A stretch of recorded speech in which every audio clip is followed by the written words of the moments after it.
જય સોમનાથ, નમસ્કાર। આજે આપણે વાત કરશું મનુષ્યના સંસ્કારો અને નક્ષત્રો। સંસ્કારોનું મહત્વ શું છે એ આપણે સમજાવશું।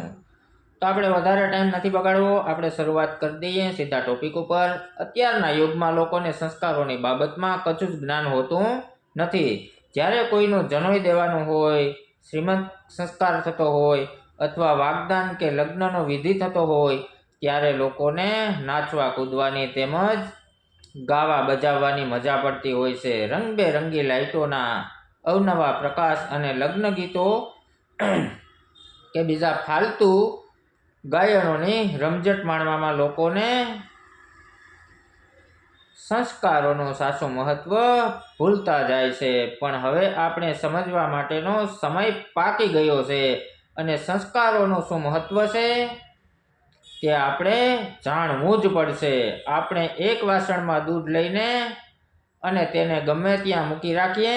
આમ કરવાથી તે દૂધને સૂર્યની કે પછી વાતાવરણની ગરમ હવાની અસર થાય અથવા તો તે દૂધમાં કોઈ પ્રકારના બેક્ટેરિયાનો પ્રવેશ થાય। આમ થવાથી કાં તો દૂધ જામી જશે અથવા તો ફાટી જશે એવું બનશે। આપણે વિચાર કરીએ કે આવું કેમ બને છે। જો આપણે દૂધનું યોગ્ય તાપમાન જાળવીને તેમાં આપણે એનો દહીં તરીકે અથવા તો લીંબુ કે કોઈ પણ ખાટો પદાર્થ યોગ્ય પ્રમાણમાં ભેળવીને તેને સુરક્ષિત સ્થાનમાં ઢાંકીને યોગ્ય સમય સુધી જાળવી રાખીશું તો તે દૂધમાંથી ખાવા લાયક અને મીઠાશ ધરાવતું દહીં આપણને પ્રાપ્ત થશે મિત્રો।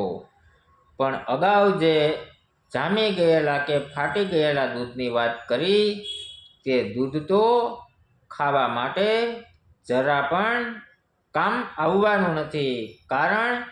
કારણ સ્પષ્ટ છે। પહેલા જાતે બનેલું દહીં જ્યારે પાછળથી યોગ્ય સંસ્કારો કરેલા દૂધનું સુંદર દહીં બને છે। જોઈએ ને મિત્રો, સંસ્કારો કેવા પ્રભાવ હોય છે। માટે જ હું એમ વિનંતી સાથે કહું છું કે હે યુવાનો, જાગો, હજુ પણ સમય છે। આપણા સંસ્કારોને બરાબર સમજો અને યોગ્ય સમયે યોગ્ય સંસ્કારો થાય તે માટે તત્પર રહો। જો આમ થશે તો તમારું તથા ભાવિ પેઢીનું કલ્યાણ થશે જ અને સુખ પ્રાપ્ત થશે તેમાં કોઈ શંકાને સ્થાન નથી। ખાસ સમજવા જેવું છું, અહીં જે વાતો આપણે કરવામાં આવે છે તે ખાસ જ જરૂરી છે। આ વાત ખાસ તો વડીલ વર્ગ, નેતાઓ તેમજ કર્મકાંડ કરનારા વિદ્વાનોને માટે જરૂરી વધુ ગણાય। જો કોઈ પણ સમાજના આ વર્ગો સમજશે તો તેઓ યુવા વર્ગ તથા બાળકોને આ બાબતનું સમજાવી શકશે અને તો જ સમાજમાં તેના પાયામાંથી ધરમૂળથી સંસ્કારોનું સિંચન થશે અને તે જ રીતે સંસ્કારી સમાજની રચના થશે। સમાજ, જ્ઞાતિ, ગામ, શહેર, રાજ્ય, દેશ અથવા સમગ્ર વિશ્વના ખૂણે જ્યારે વિવિધ બદીઓ ફેલાય છે અને તેના પરિણામે જે અરાજકતા પ્રસરેલી છે તેને દૂર કરવા માટે આજ એકમાત્ર રસ્તો છે અને તેવો બીજો કોઈ જ પર્યાપ્ત નથી। અગર શિક્ષણ મંત્રી અને શિક્ષકો જો આ બાબત વિચાર કરે અને શાળાઓના પાઠ્યપુસ્તકોમાં આ વિષયનો સમાવેશ કરે તો તેના જેવું રૂડું કાંઈ જ નથી। કારણ કે નાનપણથી જ બાળકોને સંસ્કારોનું મહત્વ સમજાય। આપણા શાસ્ત્રોમાં બધા મળીને 16 સંસ્કાર છે તે આપણે આગળ જોઈ ગયા। આ બધા સંસ્કારોની ચર્ચા કરીને સ્થાન અને સમય બગાડવો તે અસ્થાને છે. આથી અહીં તેમાંથી થોડા એક સંસ્કારોની બાબતમાં જણાવું છું. ગર્ભદાન સંસ્કાર 16 સંસ્કાર છે. ગર્ભદાન સંસ્કાર માટે યોગ્ય સમય, સ્થળ અને પરિસ્થિતિ વગેરે માટે શાસ્ત્રમાં બતાવ્યા પ્રમાણે ગોઠવણ કરવાથી તે સમયે રહેલો ગર્ભ તમને મનપસંદ સુંદર બાળક પ્રાપ્ત થાય છે. આ બાળકનું રૂપાળું તથા ઉત્તમ સંસ્કારો અને ગુણો ધરાવનારું જ હોય છે. શ્રીમંતની વાત કરીએ.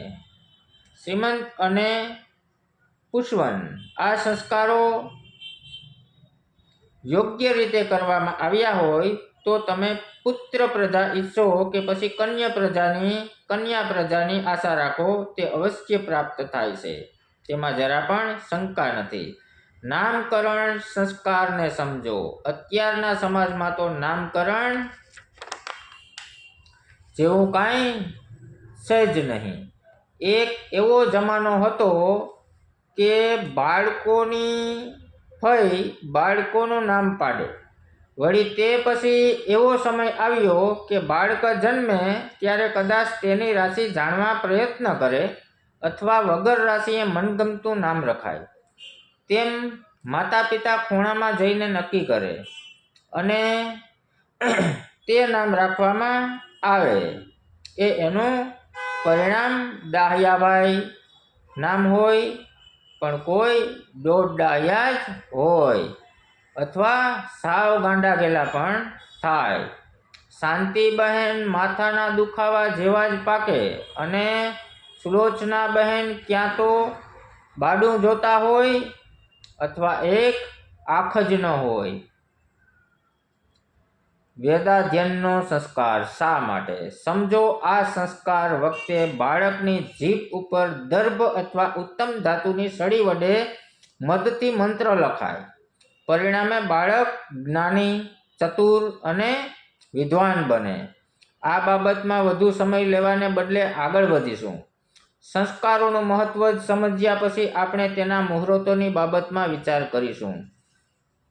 દરેક સંસ્કાર માટે તેના યોગ્ય નક્ષત્રનો ઉલ્લેખ છે. આથી હવે આપણે આ નક્ષત્રો વિશે જાણીશું. એક વાત સમજો, કોઈ પણ બાબતનું મુહૂર્ત નક્કી કરવા માટે તિથિ, વાર, નક્ષત્ર, યોગ, કરણ, વ્યક્તિનો ચંદ્ર, સૂર્ય વગેરે ઘણી બધી બાબતો જોવી પડે. આ મુહૂર્તનો ગ્રંથ નથી. અહીં માત્ર જે તે કાર્ય માટેના નક્ષત્રોનો જે ઉલ્લેખ કરવામાં આવે છે તે વાત ધ્યાનમાં રાખવી. હવે આપણે વાત કરીશું 16 સંસ્કારની. એ પહેલાં આપણે સંસ્કારનું શું મહત્વ છે એ આપણે જાણ્યા છે. આપણે આવતીકાલે વાત કરીશું પહેલા સંસ્કારથી, જે રજોદર્શન સંસ્કાર છે. તો નેક્સ્ટ વિડીયોમાં આપણે જાણીશું 16 સંસ્કારોની વાતો. તો ત્યાં સુધી મને રજા આપો દોસ્તો. જય સોમનાથ. ધન્યવાદ.